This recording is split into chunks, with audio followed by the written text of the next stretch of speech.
You're listening to a Roddenberry podcast. This episode of Mission Log is brought to you by listeners like you, supporters on Patreon. Join us today at patreon.com/missionlog. Mission Log, a Roddenberry Star Trek podcast, episode 453, Initiations.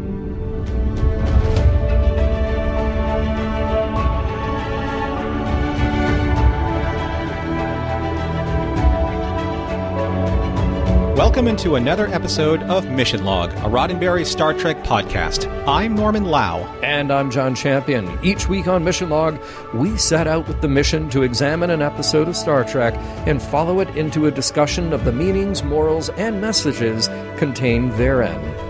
This week, Initiations, the one where Chakotay finds himself on the wrong side of one very persistent Kazon youth trying to show off for the others in his gang. I'll be right back with trivia after Norm tells all of you how to reach us. Mission Log is a conversation about Star Trek. Drop us a line at missionlog@roddenberry.com and join us on Twitter and Facebook at Mission Log Pod. While you're at it, leave us a review and a rating at Apple Podcasts or your favorite podcast platform. And please remember, your comments could be used on Mission Log or Engage on the Roddenberry YouTube channel. And now here is John Champion with this week's trivia. All right, today's episode, Initiations, was written by Kenneth Biller. Not a new face around Voyager, of course. We just talked about his episode, Chatrell. But this is the first one where Ken gets a singular credit for both story and teleplay. He did have some help, though, from Jerry Taylor. And it was Michael Piller, who was coming back over to Voyager, who had some very helpful advice for Ken at this time. He really saw that the Kazon needed some character and social distinctions to make them separate from other Star Trek antagonists. So he suggested using street gangs as a model, and that prompted Ken to write up deep backgrounds on how the Kazon operate and what motivates them. This was directed by Veenrish Colby, and as we would expect, of course, he's back for more Voyager after we most recently talked about his directorial work on Faces. I'm so glad, I'm sure that you were too, Norm, and everybody within the sound of my voice, to see a return to Vasquez Rocks. Now, Vasquez? Yes. Why is that not a t-shirt? This really should be a t-shirt. It really Vasquez should Rocks. be. Yeah, I mean, now here's the thing, though. Like, we don't see the exact same angles of rocks that we saw back in, Arena or some of the many other times that Star Trek has used this location, but it is very clearly Vasquez Rocks, so great to see them there. And let's see, this episode was the first one to be filmed specifically for Season 2. Unlike, now remember the last episode where we said the 37, this was actually shot as part of Season 1. In fact, this episode started shooting on July 11th, 1995 for air in early September. And I note the date specifically because on that day you could walk across the street to another soundstage and find that another show, Deep Space Nine, was also starting to roll cameras for the very first day of their upcoming fourth season episode, The Way of the Warrior, which would air in October. Now, keep those dates in mind when we get to the guest stars, which is right now. All right, so all of the guest stars that we meet this week are Kazon, and in prominent roles, there are three in particular, all of them Star Trek repeat performers. There's Haliz, the number 2 of the Kazon ship. He's played by Tim DeZarn, and we first met Tim back in TNG's 6th season episode Starship Mine. Remember, it's Die Hard in space. We also caught him again in the DS9 episode Wrongs Darker Than Death or Night. And when he's not in intimidating Star Trek roles, he can be found intimidating cinema audiences in movies like The Cabin in the Woods, Fight Club, and The Texas Chainsaw Massacre, the 2006 remake. We have one more upcoming appearance from Tim in a Voyager episode in the 7th season. There's Razig, the head Kazon in charge, played by Patrick Kilpatrick. Think back to DS9 when we covered the siege of AR-558, and Patrick was there as Reese, one of the soldiers who was defending that location. You may remember that Reese survived, and you may also remember from the trivia on that episode that Patrick has a lot of feature films under his belt, including, amusingly to me, the 1984 Troma production, The Toxic Avenger. And you may also remember that Patrick will be back for us for one more appearance on Star Trek. And finally, the focus of our story today, the young Kazon named Kar, is played by Aaron Eisenberg, fresh from Deep Space Nine. And yes, the two series were filming at the same time on the same day for their season premieres, but Aaron's character, Nog, was not in the season opener for DS9. So why did the production bring in a series regular from their sister show that was just next door? Interesting story. It wasn't the intention. Jerry Taylor and Rick Berman and everybody working on Voyager decided that they wanted to audition somebody new to play this role. But it's very difficult to cast for a 14-year-old child when you have to also take into consideration there's tutoring, there are certain restrictions on the times that they can work during the day. So they actually auditioned Aaron, even though he was right across the street at the same lot. They auditioned him for this role and decided he was good, and they decided that it would be a lot easier to have an actor who was in his 20s who could play young rather than trying to hire a teenager and work around the demands of that schedule.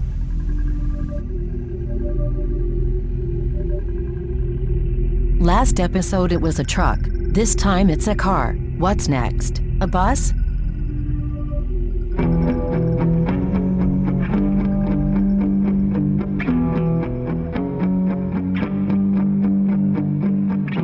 Prologue. Commander Chakotay cruises space on his own in a shuttle in order to perform a solitary ritual honoring the anniversary of his father's death. In his moment of quiet reflection, the shuttle is rocked by phaser fire from a Kazon vessel. When Chakotay hails the attacker, a Kazon boy answers, announcing his intention to kill the intruder in Kazon space. Act 1. Chakotay does all he can to evade a fight and reason with his Kazon attacker. When that fails, though, he returns fire, badly damaging the ship, but he beams the boy out of there just before it explodes. With the Kazon on board his shuttle, Chakotay doesn't have much in the way of options, since most of his systems are failing too. A few light years away on Voyager, Neelix has a spare moment to confide in Janeway that he's feeling a little left out from the crew. He is appreciated as chef and morale officer, but maybe he could stand a little adventure from time to time.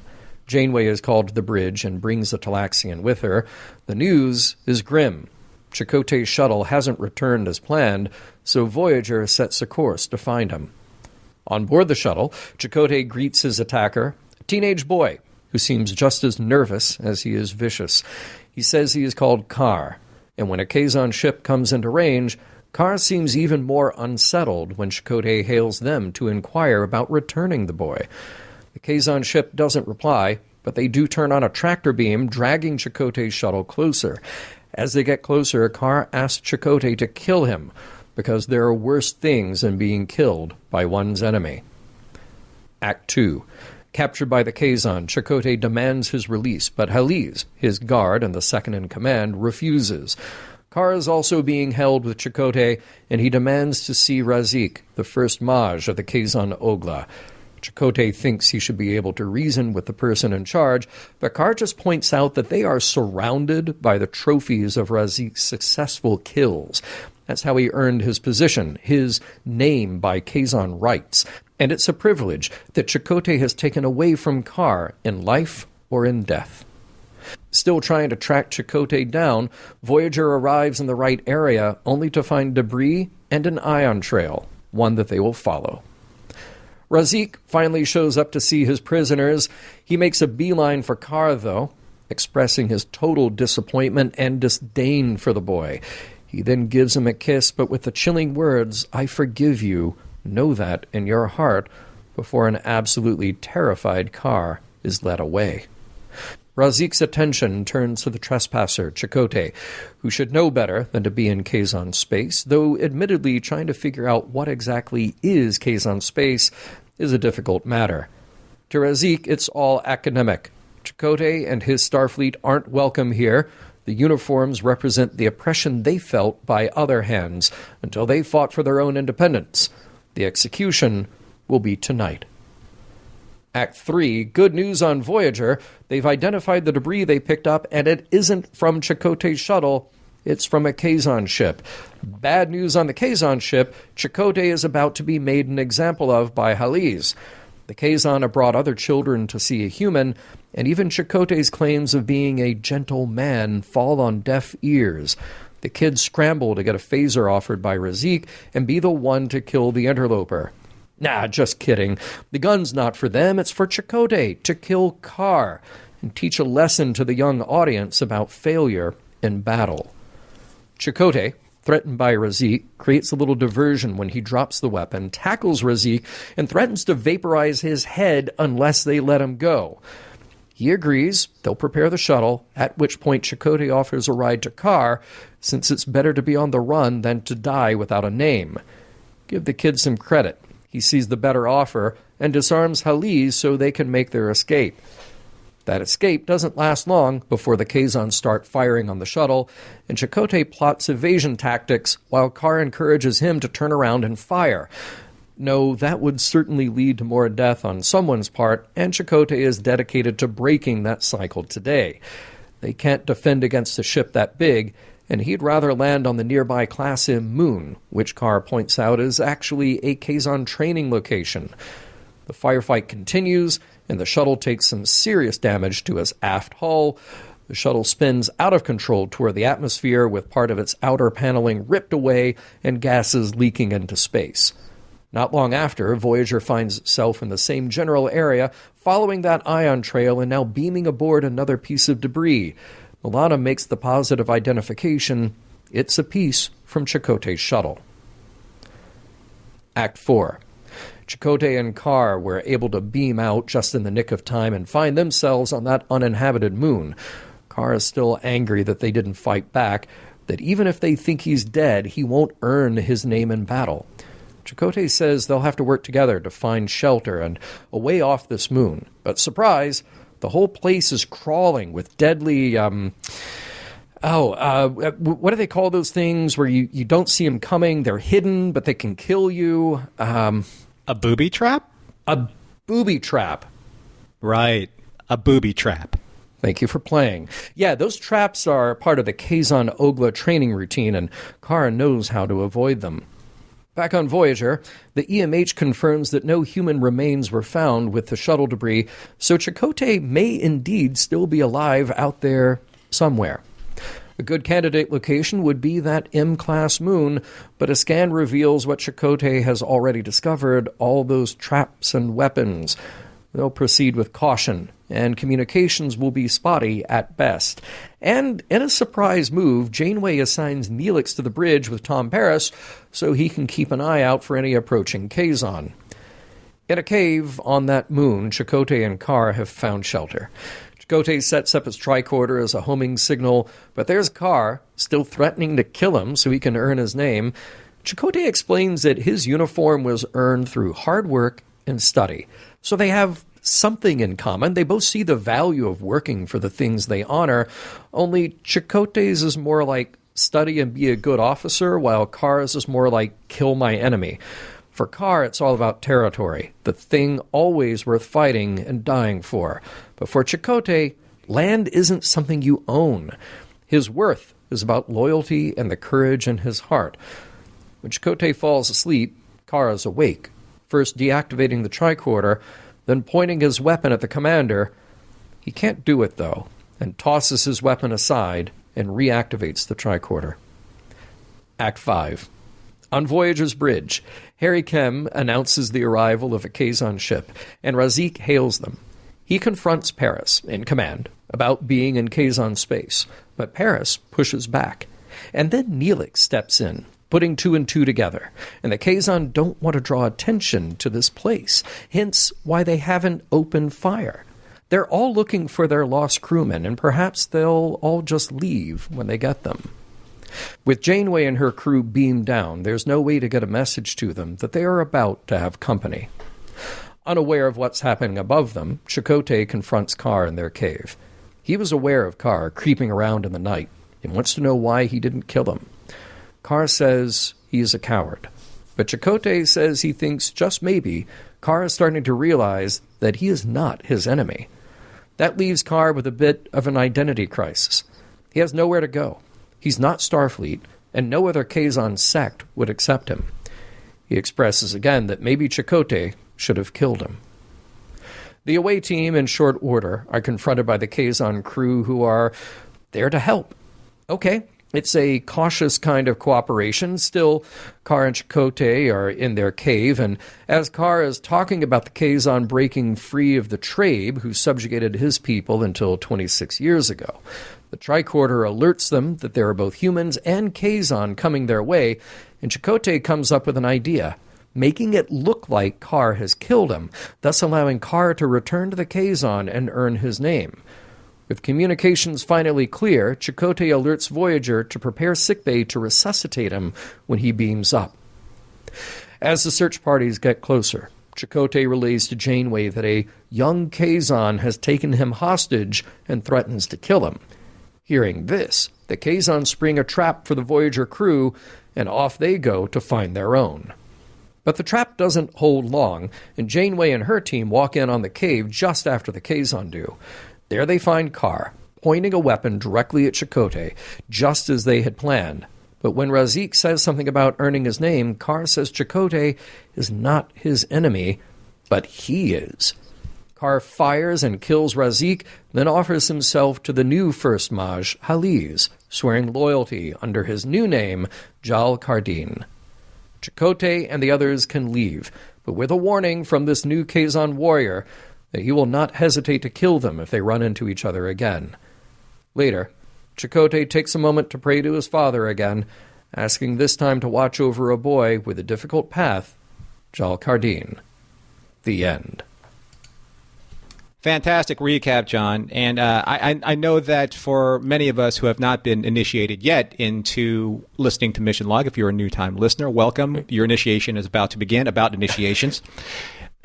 Yes. I couldn't help myself. Yes. Right? That was good. Look, I like to think that any episode could be somebody's first Mission Log episode. And very well could be their last. Yeah, who knows? Well could you be. know? So yeah. But we aspire to initiate you into the proper process, and right now you are part of the observations segment of our show, looking at, after the recap, looking at some of the high points that may have, floated into our line of fire in a way. The things, so to speak. the things that stand out, like this first thing where I might send a memo out or just kind of walk under the bridge and get the attention of the people who are there and say, guys, Chakotay needs some privacy and we need to respect his wishes and his traditions. Taking the shuttle is fine, although it's weird that you keep doing this, just sending people out on shuttles light years away. But can't you just be, flying in parallel, at least just to keep sensor readings on them? Is that too much to ask? It's also a holodeck on board. But, hey, that's just me. So, right? That's true. That's very true. Crazy yeah. talk. Speaking of crazy talk, though, John, so when Chakotay is under fire, when he's trying to do the tactical things, why are there so many buttons? Honestly, okay, I get it. I know that it's very cool looking. LCARS is amazing. Props to anyone who worked on the design. Michael Kuda, Doug Drexler. Yeah, I love you guys. I do. But so many buttons. And all he has to do is press one to fire phasers. But he's holding down one, modulating the other one. I'm like, guys, just give me a red button. Make it easy. That's and especially at a time of battle. Right. That's really what you need. Yeah. A big red button. We need that.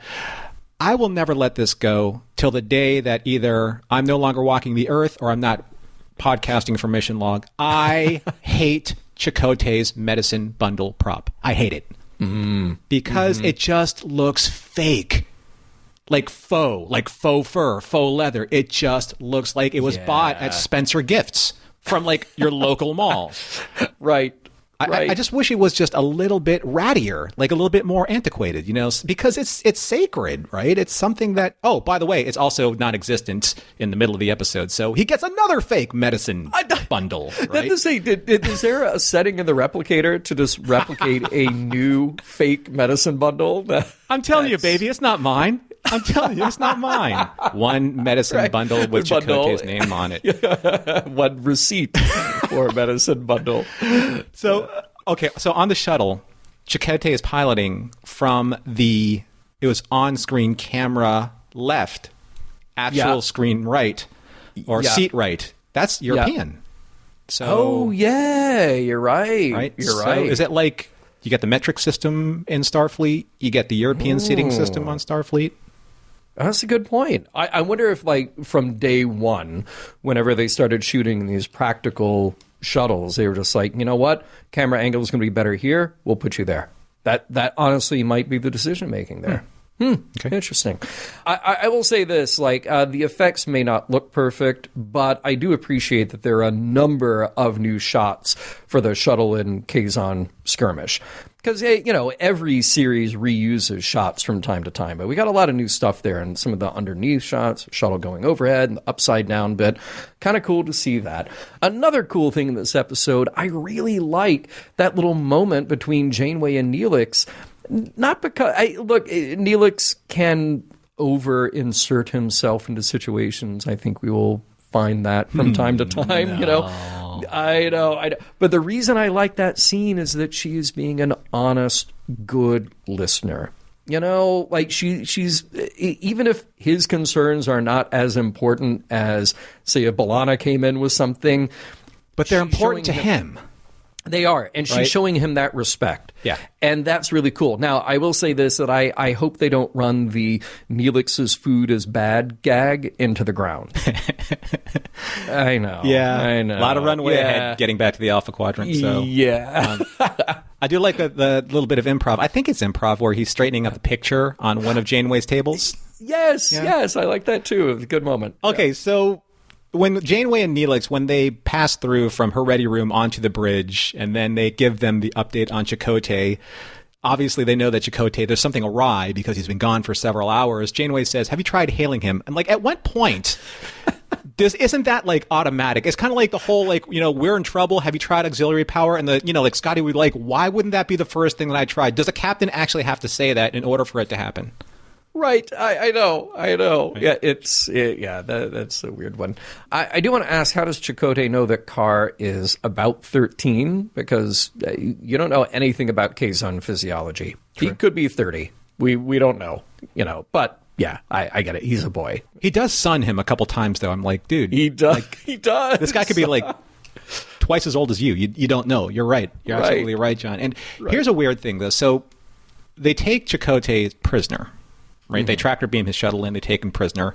So why does he still have his comm badge on and his tricorder attached to his uniform? Tricorder, because they love technology. Exactly. You would think that they would take it. It's like, I'm stripping you down for all the parts that's on your body right now. You're just going to have the clothes that you're wearing and the boots. But everything else technologically is ours. Because it's all about that technology that defeated them, that defeated Carr, right?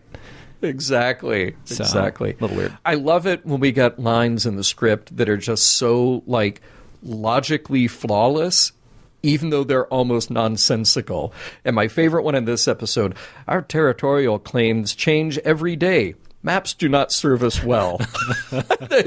You cannot argue with that. Nope. Like, no, maps indeed do not serve you well because you just change the borders at your whim, Love it.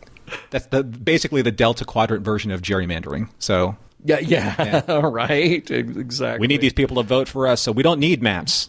Because that changes voting. Exactly. Change it every day. Exactly. We change it so often we can't even remember where it is. This is why all these different Kazon sects are fighting for power, because they have absolutely no structure for their districts. That's it. So the whole Razi kiss of death thing, I thought it was really cool because it was very kind of like Godfather 2-esque with Michael and Fredo. Right? It's like, you failed me. I'm going to kiss you, give you a good meal, and then things are going to go badly for you. Yeah. Okay, so here's that logic thing, John, because you bring up logic many times with the Kazon. Yeah. So if there are no second chances in battle, and then Razik said, we're at battle, we're always at war with the Federation, then when Chakotay gets the drop on Razik, why isn't Razik or Razik made the example? Oh, because there are no second chances in battle. Yeah. Well, you know what? It's good that you point that out, because maybe, honestly, that's what's going through all of their heads, and then it takes Carr to pull the phaser on him at the end to complete that cycle, complete that thought. Because to me, that is a scene that feels a bit out of place. Like, dramatically it works, but logically it feels out of place. Maybe I just need to go back and appreciate that moment, because, yeah, like you said, and maybe there's a bit of intimidation factor because he is the Maj. Mm-hmm.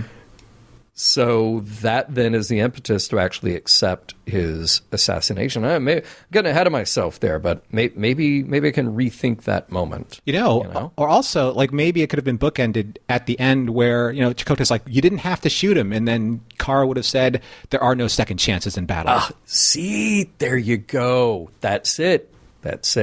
Oh, we are getting ahead of ourselves. Mm-hmm. I know, darn it. Jeez. Yeah. By the way, for them to name that Class M moon Terek and then have it spoken by Aaron in this episode, it sounds awfully close to Terek, as in Terek Nor. Right. Yeah. But anyway, yeah. So there's a conversation that Tom Paris is, he's actually stating things. And he's talking about Chakotay's shuttle. It's like, is this Chakotay's shuttle, the debris, et cetera, et cetera? And then Janeway looks at him and says, that's speculation, Mr. Paris. Isn't that what they're doing, like, the entire time up until this point, is speculating? Yes, why did she, let's whiplash him with that line? Yeah. And I have to note, I love Robbie, and I love Tom Paris, and I love the way that he brings Tom Paris to life. But this entire episode, there was a lot of kind of face pulling from Robbie. Just like he's pushing buttons and mugging faces. I'm like, not a lot to do here for you. And now Janeway comes down on you for saying something that everyone is saying. What is happening with the shuttle, right? Exactly.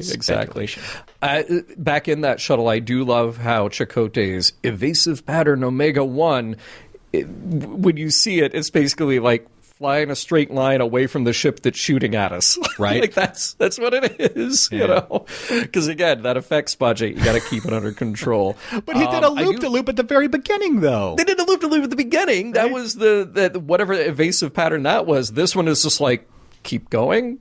Yeah. And I do love the line that Carr has. Live ammunition is a very effective training tool. True.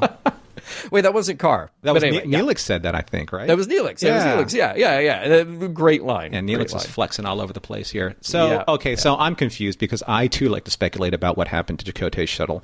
So let's put it on the timeline. So Chakotay's shuttle is plummeting towards the moon. We saw that its aft area is completely trashed, and I'm sure it's disintegrating. It's breaking apart as we speak. They're trying to do the emergency transport to Vasquez Rocks. Yeah. Later, Dr. Picardo, he has all the garbage in his sickbay, analyzing it. But they extrapolate that this is from Chakotay's shuttle, but they're not close to the moon.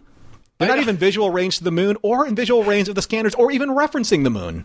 Which, by the way, they would have seen that big honkin' Kazon ship already anyway. That's what I mean. And they're not even moving. Like, the stars aren't moving in the conference room. I'm like, guys, you got to tie this together a little bit better.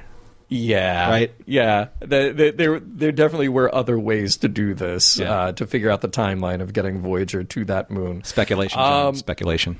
Yeah, right. Yeah. Good to know that Chakotay is a heavy sleeper, that he didn't hear that phaser being chucked across scale, although he really did, actually.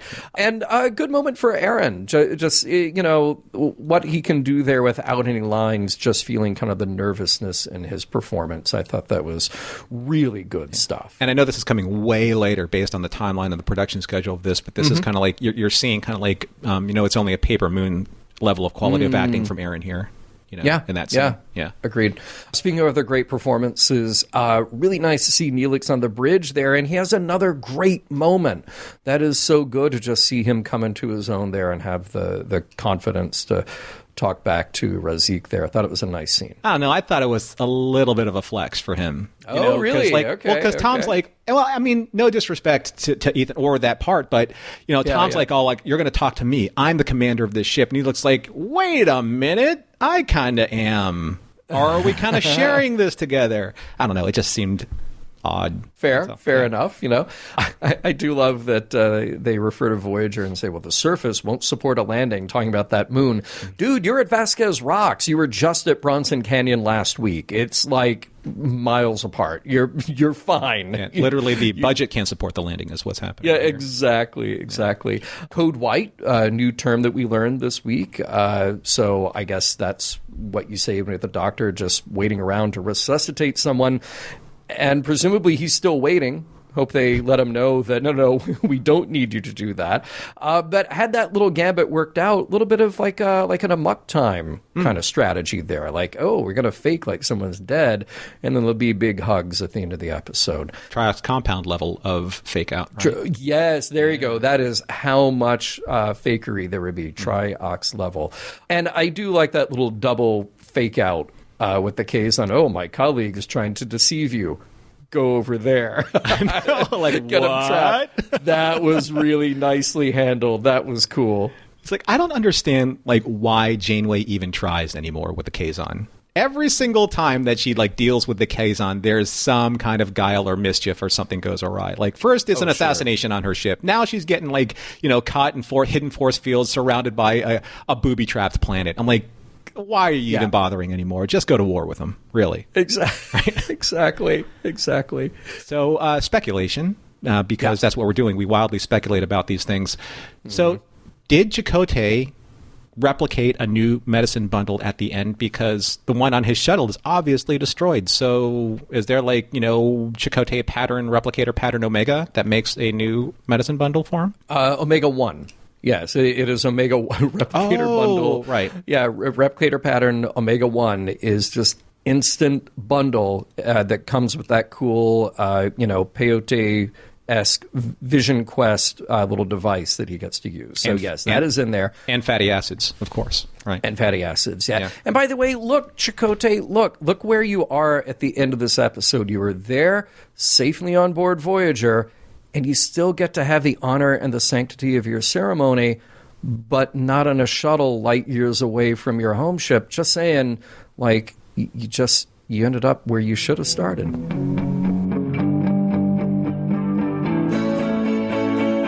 It looks like the gang's all here in this episode, which actually seems to be a bit of a problem.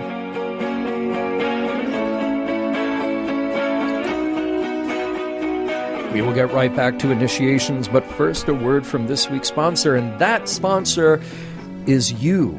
Well, it's you if you have signed up for our Patreon, and you who I hope will sign up for our Patreon at patreon.com/missionlog. We have a great time there. If you join, then you immediately get access to our unexpurgated, unedited shows a week in advance. You get the community that is our Patreon. You get access to exclusive swag that is only sent out to our Patreon guests. And most importantly, the heart and soul of our Patreon member experience is the Mission Log Discord, exclusive for our Patreon supporters. Norm, some people have been emailing me and saying, hey, how do I join Discord? I hear you guys talk about it and say it's great. Well, when you hear us talk about it, in these ads for Patreon, patreon.com/missionlog. That is how indeed you would get it.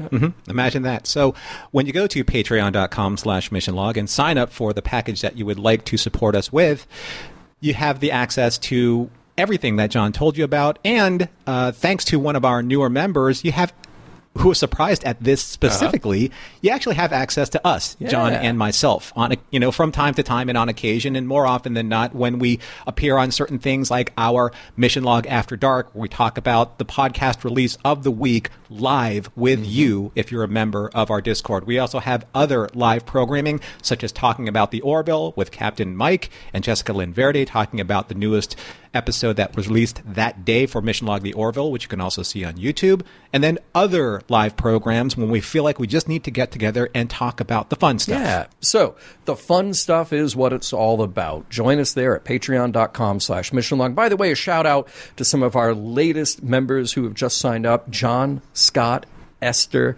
T. Ski, Stefan, and Chris. Delightful to see you all there, and we look forward to many more great conversations on our Discord. Again, that's exclusive for all of you at patreon.com/missionlog. All right, on with the show. We've had this very interesting thing, Norman, where we've had some shows we feel like, ooh, maybe there wasn't a whole lot of meat on the bones, not a whole lot to discuss in terms of morals, meanings, messages, or those debatable points.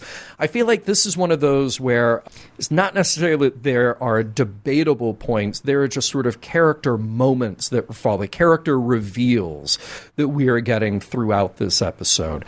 And some of those not necessarily surprising. I think there's not a whole lot surprising about Chakotay in the sort of integrity that he has and the way that he deals with Kar being a child. But I think there's some kind of bigger overarching ideas that set the scene for where we are with these characters. And those are the ones that I want to start out with and maybe get your thoughts. And of course, always open up to our listeners when they hear this show. One thing that I think just right out of the gate is very difficult for Chakotay to deal with because he can't even express it to the Kazon with any utility, is the idea that he finds himself in a war that he did not join. The Kazon just constantly, right. You're in our territory. We kill people who are in our territory. You are our enemies. And Chakotay saying, all we're trying to do, we're on the ship trying to get out of here. We're just trying to pass by. We have no beef with you. We have absolutely no reason to fight you. We just want to go. And they say, well, no, you've now entered into this war. And, from a Star Trek perspective, a show that, go back to Next Gen, that very much prides itself on finding the diplomatic solution to things, especially when you get into the situation where the violence can escalate. You keep negotiating, but at the same time, Voyager's prerogative is to just get out of there. So how do they navigate this? How do they do this and actually make the case to say, like, no, stop shooting at us. We don't want any part of this. Well, too bad. You are being handed a part of this. Well, you have all of these, and I mentioned this before in observations, you have these handful of events that have shown a pattern of how dangerous the Kazon really are towards anyone that crosses their paths, especially Voyager, because I have to believe that even as primitive as they are in some respects, I mean, they do have warships, they are warp capable, they have firepower, and they are dangerous enough to use it and flex on that, when it comes to their enemies and obviously each other, because they don't have any maps or territories that have any defined borders, or restrictions about it. So what are the Kazon? I think that's the most frustrating thing for me right now. It's like, what do they represent? Why are they the way they are? And why isn't there some type of power struggle or hierarchy that can be exploited or can be applied? Or in terms of what maybe what Chakotay is having a hard time dealing with is what are the defined parameters of tactical options that I can put that towards my advantage and towards Voyager's advantage? Because pretty much right now, everything what the Kazon says is pretty much like quicksand, right? I'm going to do this, but I'm not. I'm going to try this, but I'm not. I'm going to alliance with you, but I'm not, right? It's just everything is very, I wouldn't say wishy-washy because they obviously have a purpose, but their purpose is really nebulous and undefined. And I just find it, let's see, what's the right term? Wacky. Well, I'm going to take a little bit of a different angle or different reaction to that than you do, because those elements that you point out, I kind of like about the Kazon. So what I don't like about the Kazon is that I feel like from the beginning we've been handed this thing with them where they have technology, they have these big powerful starships that can get them through interplanetary distances, but they don't have water. They need to figure out a replicator, or they just need to go to places they can get water, So we know that. But when I read that bit about Ken Biller being influenced by Michael Piller to kind of look at this from the perspective of, what does a street gang want? Well, they want territory, because to them that territory represents power. And that, of course, that is exactly what Kar says. I must protect my territory. Territory is power. And that's very clear cut. Even though there isn't, to you or I or somebody who's not in that situation, it may not make a whole lot of sense, but if that's all you've got if that's all you have and all you have been told is worth fighting for, then that can be a pretty strong human motivation, or be a strong motivation applicable to humans as well.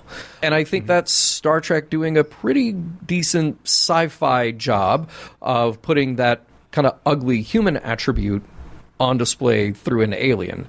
So I can understand this is like when you have nothing else to fight for, you find these things to fight for because they give you identity. And these are people like how important earning a name is to Carr. For people who have so little and feel like they have had to fight back so much, if that's all they've got, they're going to fight tooth and nail for it. And I think there's a certain irony here, though. But that's what I want to see, though, John. I want to see the tooth and I want to see the nail. All right. And I don't really feel like I'm getting that. I feel like they're more lucky than good. And that may be the case. That may very well be the case, yeah. I mean, case in point, and we did kind of make light of this in observations, but if they were doing a systematic extermination of their enemies, then what they would have done to Chakotay was take his shuttle, take his technology, and kill him. That's the tooth and that's the nail. But they didn't. They literally let him go. Yeah. There was no fight to stop him on the ship. When they really could. Oh, I dropped my phaser. Oh, I'm captured. Oh, I let you go. Right. And so I agree with you there. Dramatically, that probably did not play out in the best way to actually express how ruthless they are. But I keep trying to put this into context so that they're not Klingons. They're not Romulans. They're certainly not Cardassians.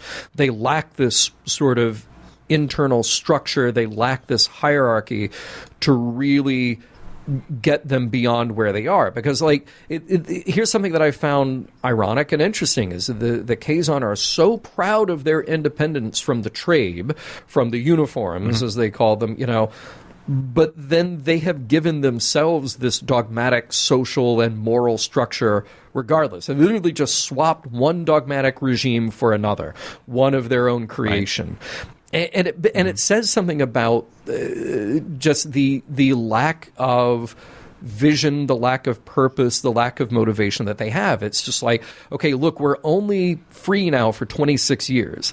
That's it, according to Carr. But they have some means. They have these powerful ships. They have this drive to fight because that's all they've known. So then what do you do with that? And they don't have a really good sense of what to do with that.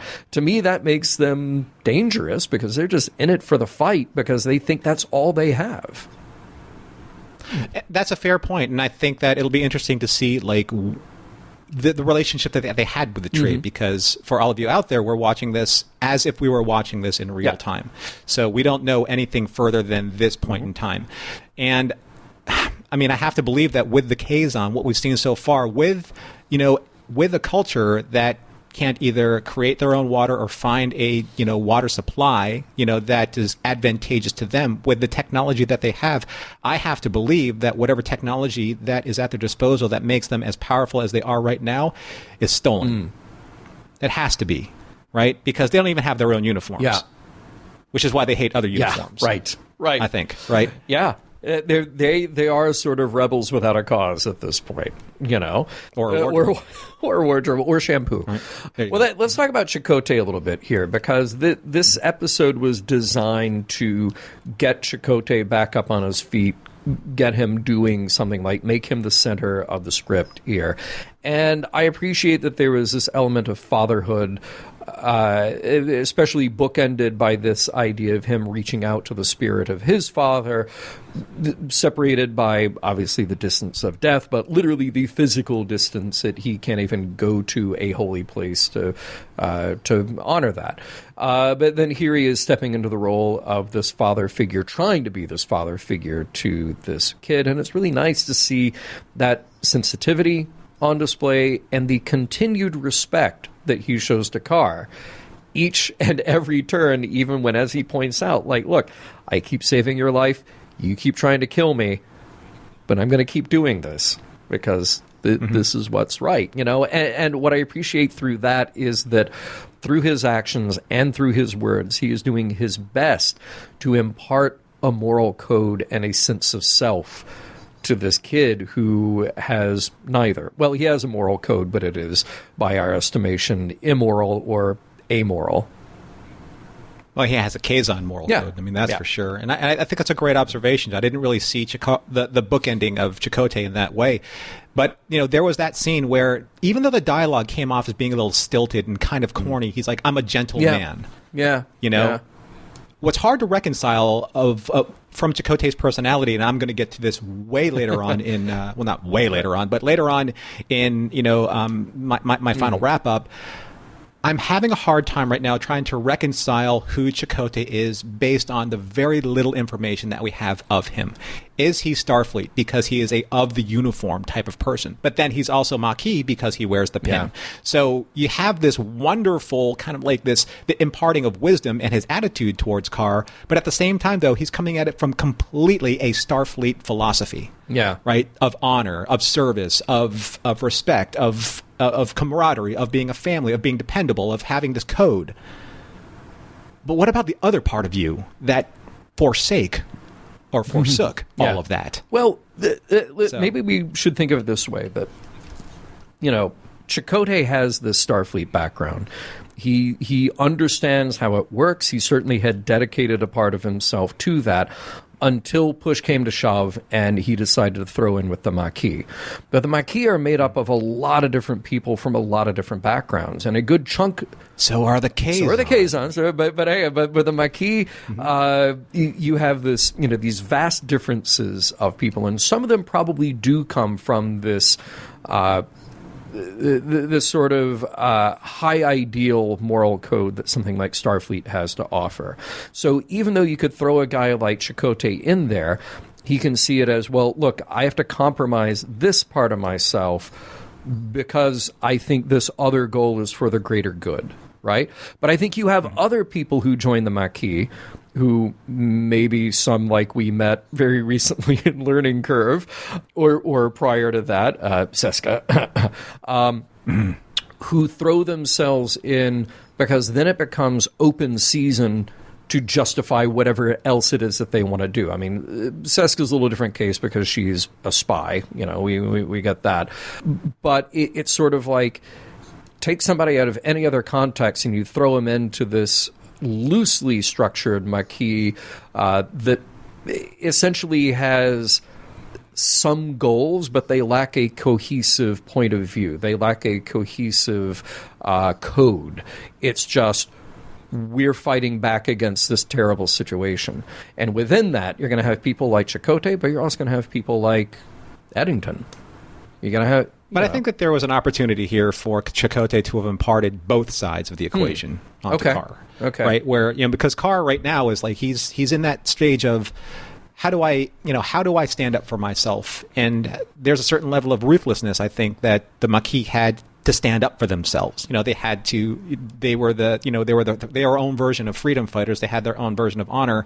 And I think that there would have been a nice way of kind of maybe Chakotay finding some kind of clarity and shedding that part of, his past as he's talking to Carr about, well, this is what we would have done when I was serving this. Because, again, we don't have a lot of information about Chakotay to really feel like his character is building upon these moments. But I wanted to see if we could switch topics to something that I apologize now if anyone finds this controversial. I really do. And that's not why I'm going to say, or why I'm going to address what I'm going to say. But all that being said, I really do think that Aaron was miscast as Carr. I'm glad you brought that up because my final note here is really what happens to Carr. And I don't think he's coming back, but I don't know because I haven't watched ahead. I don't know how much of the Kazon are coming back. But we left in this very difficult situation with him. But the thing is, we're spending all this time and effort on this one Kazon character.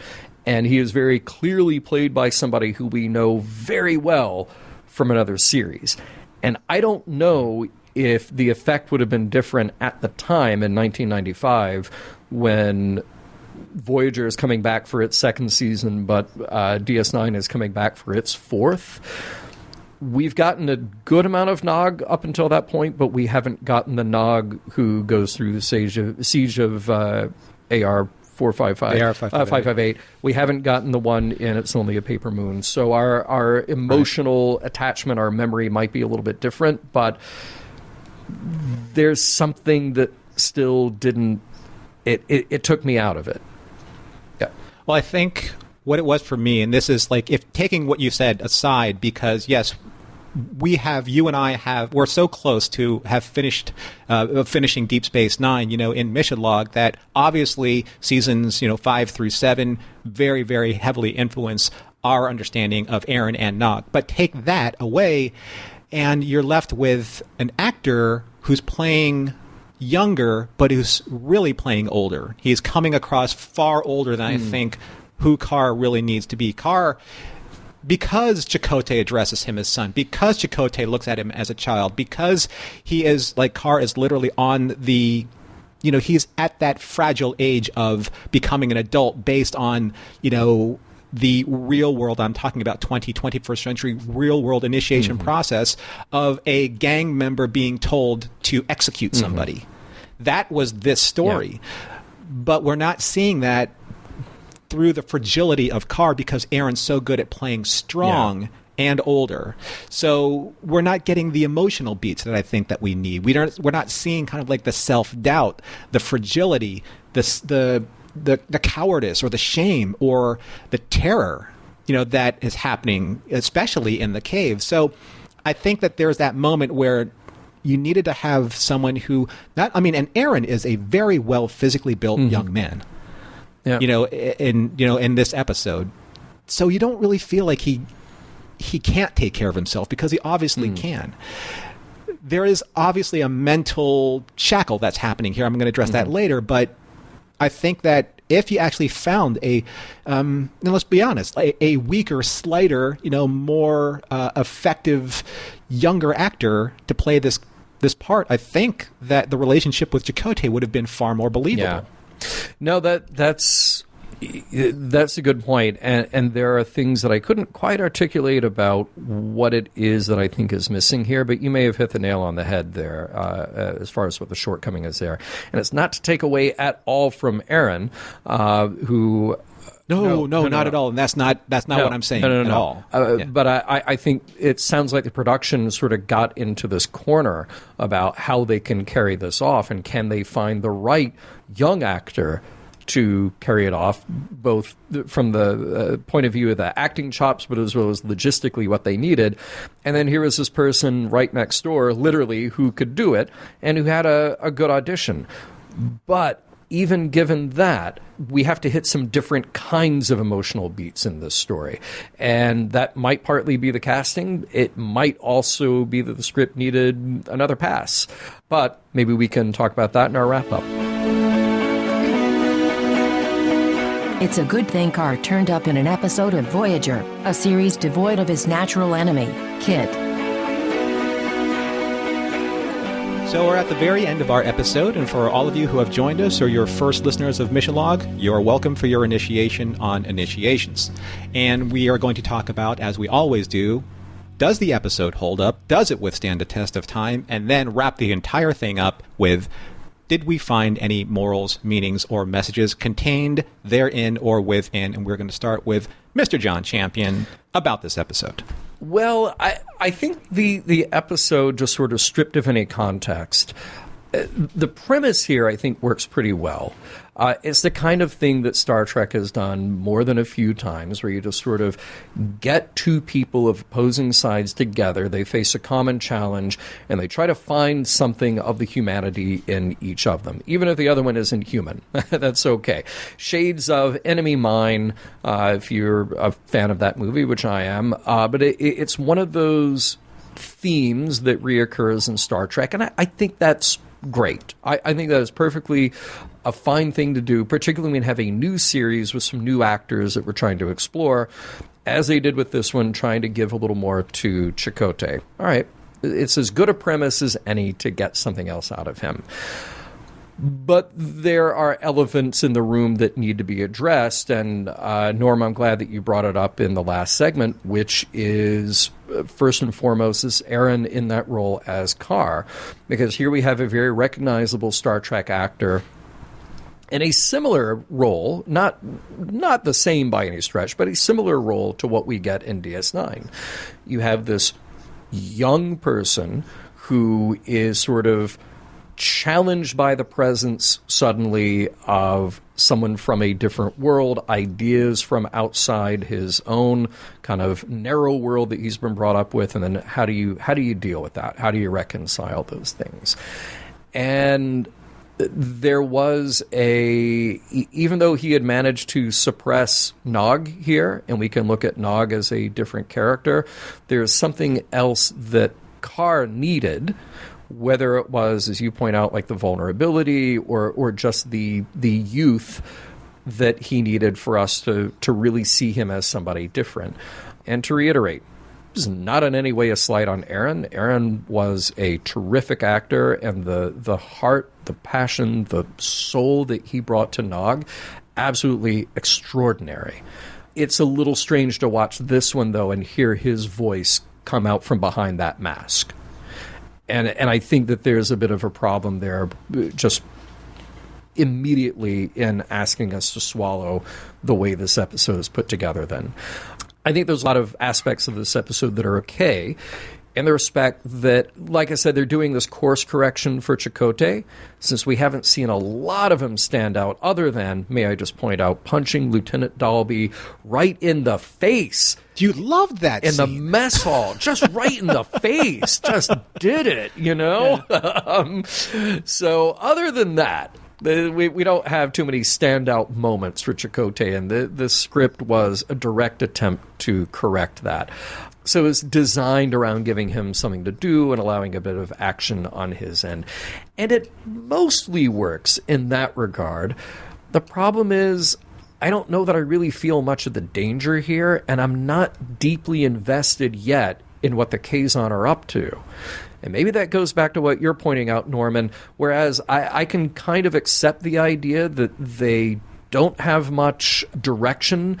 They're just so pent up, and they have this newly found power after 26 years, or within the last 26 years, and now they're just lashing out, taking whatever they can get. They're trying to define the Kazon, but they still haven't quite gotten there with this episode. It's just still not quite there. So if the episode as a whole passes into the territory of it does hold up, I think it only does on the strength of the performances. The script and the action are just both a bit meandering. Chakotay and Carr get good character moments, but I don't know that the story itself holds me much beyond that. So what about you? Well, I think that we're on the similar page here, because where you're saying we're not getting enough, I have this kind of way I'm looking at Voyager episodes when I'm, in the final analysis, and I call it the just enough factor. So this episode, like many other Voyager episodes do for me, it's just enough. It holds together just enough. It's solid just enough to convey a quality production. It has just enough interest so that audiences will tune in to keep the series going just enough to show that there's interest in it. Everything is kind of like at this just enough level. That's how I feel about Voyager right now in my viewing experience, and it probably will change, but that's what's going to be interesting about this journey. And like I said, I've said this about episodes many times, and it sounds like a broken record, but there is technically nothing wrong with this episode. Yeah. Aside from that, it's just enough narrative for us to care about Chakotay and his struggle between the Federation and the Maquis. It's just enough to care about Carr's situation and how he's kind of like trapped within these kind of two worlds. The issue is right now with the Voyager episodes that we've seen, and I think we've been very consistent about our critiques, it just doesn't go deep enough into the subject matter to feel like we actually care about the characters deeply, with the exception of, say, Jatrell. I feel personally, and John, maybe you feel the same way, and maybe Sue, as do people in the audience, I feel like that I'm always at a consistent arm's length from the characters in this series, to the point where I know just enough about them, and they have just enough good moments for me to be able to continue caring just enough to get to the next episode. And I really want that to change. So that's such an interesting way to put it, because I was talking to somebody else not that long ago about how Voyager starts off with this really strong pilot where you feel like you get to use your phrase, just enough of the characters revealed in this organic way where it doesn't feel like, not like Encounter at Farpoint, where for all its strengths, the weakness is that it feels like a pilot. And you just like, oh, okay, we're this many minutes in, we're going to bring in this character, and then they have to meet, and it doesn't feel organic. Voyager has this very strong pilot where we get this sense of character relationships almost immediately. But then it's like they pump their own brakes.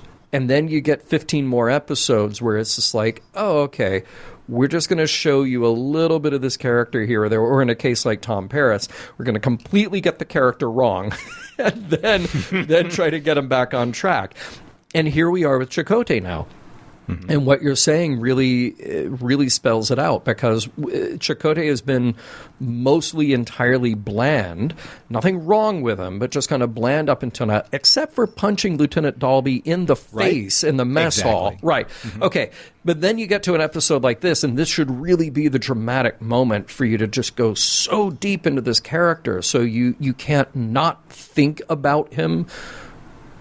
The more you go into the series, you can't not think about his sort of inner psychology. That's what we did get out of Neelix. I mean, like you just said, you come along with an episode like Chatrell, and then you can't forget that Neelix has this trauma. It changes the character at the center from that of his moving heart. forward. Yeah, exactly. Yeah. But they haven't found that. We've had 16 episodes to get that with somebody like Chakotay, who is so important to the series. Well, I think that the big issue with Chakotay is that he's been really kind of woefully underutilized, and I don't think used like correctly in these at least in the first season. This is second season. His premiere episode, his focus episode, which we really didn't get at all in the first season. I think the issue is that if he is so Starfleet oriented, if his belief system is so strong in that respect, to the point where he would have this grand soliloquy in front of Karen saying the Federation, the uniform, what it all comes with, the studying, the discipline, etc., etc., then why are you wearing the Maquis pin at all? Take it off. Yeah. It absolutely means, at this stage in the game, it means absolutely nothing. Yeah. At least to him, the way that he is so devout about his Starfleet ideals. And that's fine. Mm-hmm. But you're no longer walking the path of the Maquis. That entire thing, for better or worse, because I don't think we're going to get any resolution about that. Just take that entire issue in the narrative and then just divorce it from the rest of Voyager right now, because it really doesn't matter. If it doesn't matter to Chakotay, the character that's supposed to bring those two worlds together, it doesn't matter at all. Yeah. Right now. Right. Yeah. Right. All right, well, let's talk about morals, meanings, messages a little bit. I didn't give it too deep of a dive here because I think that what the show is giving us is very much on the surface. It's very, spelled out in the episode. And again, it's about these kind of character reveals, such as they are. As far as the big themes here, and I mentioned enemy mine, I mentioned the tendency for then Star Trek to kind of put two opposing characters together to let them try to find common ground, and that is what they do here. As tenuous as it may be, that is the starting point for forging an alliance, forging a relationship, and not seeing each other as that thing that needs to be defeated or subjugated or killed. So they have to find common ground. And Chakotay says it a few times. What's so different about us? He's really drilling down here where he can with Carr to figure out not just who Carr is, but who does Carr think he is, and what are those places that they can find that common ground. There's also, what a difference just a little indoctrination can do. Carr's whole reality is based on the beliefs that he has been handed by this structure, this culture around him, just like Chakotay's. But Chakotay's is a little more broad-based. Chakotay's is certainly a little more benevolent. Chakotay's certainly has the ability to welcome other ideas, whereas Carr's does not. But from either direction, the power of those beliefs or stories or rituals, they could lead Carr down a certain path, just as they have led Chakotay down a certain path, down a path of peace or down a path of destruction. It's all about the ideas that come into play. Actions are motivated by beliefs, and that's what we have on display here. And it's only when we have that opportunity or we allow ourselves to step outside of those beliefs or stories or rituals and see them from another point of view that we can start to make, hopefully, good or better decisions. I also will say that, we've kind of taken some shots at Chakotay here, but the things that are respectable here about him is this theme of respect and being, as he put it, a gentle man. It's really nice to see Chakotay take this kid under his wing and try to impart this idea that you can have strength in gentleness, you can have strength in respect, that strength doesn't just mean the ability to fight and kill an enemy, that it can actually mean something that is much more powerful in the end.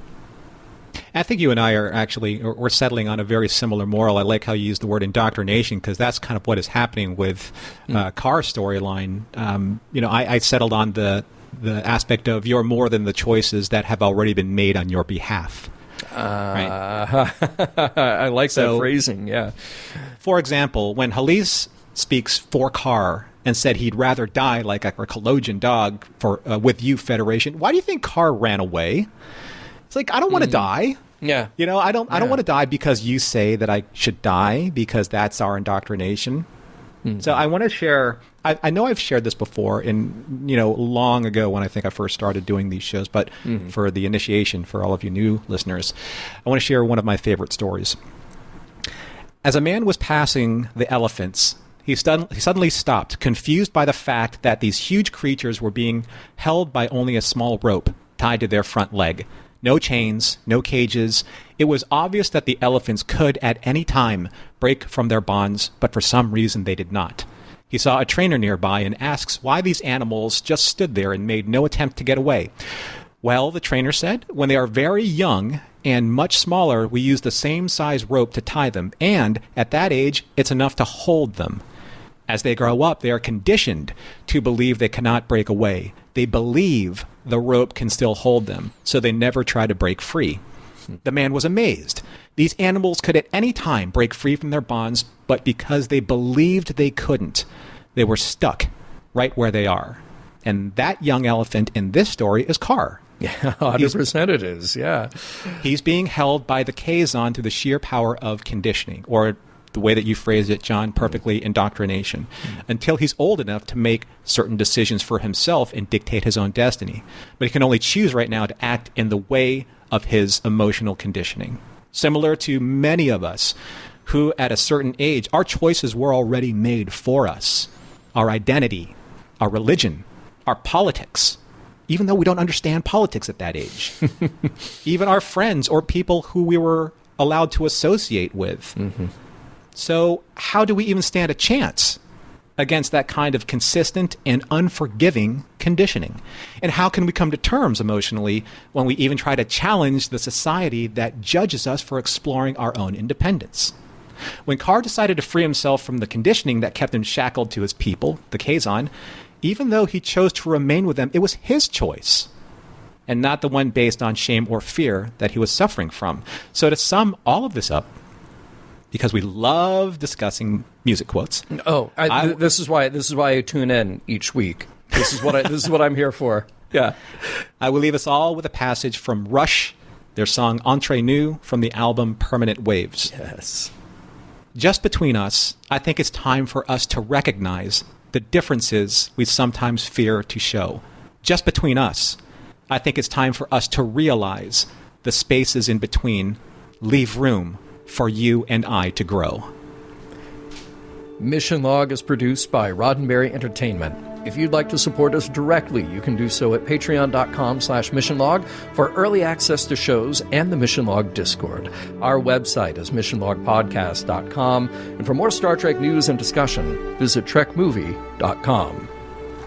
On the next Mission Log, projections.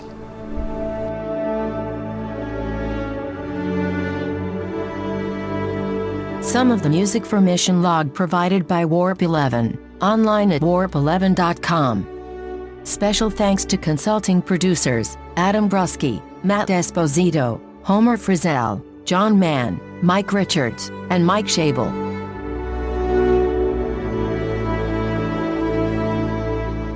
I'm starting to think that all the Kazon territorial wars are happening because one group of Kazon is hoarding the hair care products.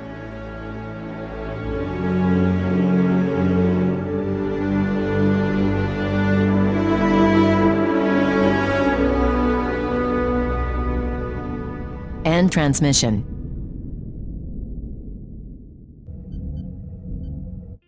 This is a Roddenberry podcast. For more great podcasts, visit podcast.roddenberry.com.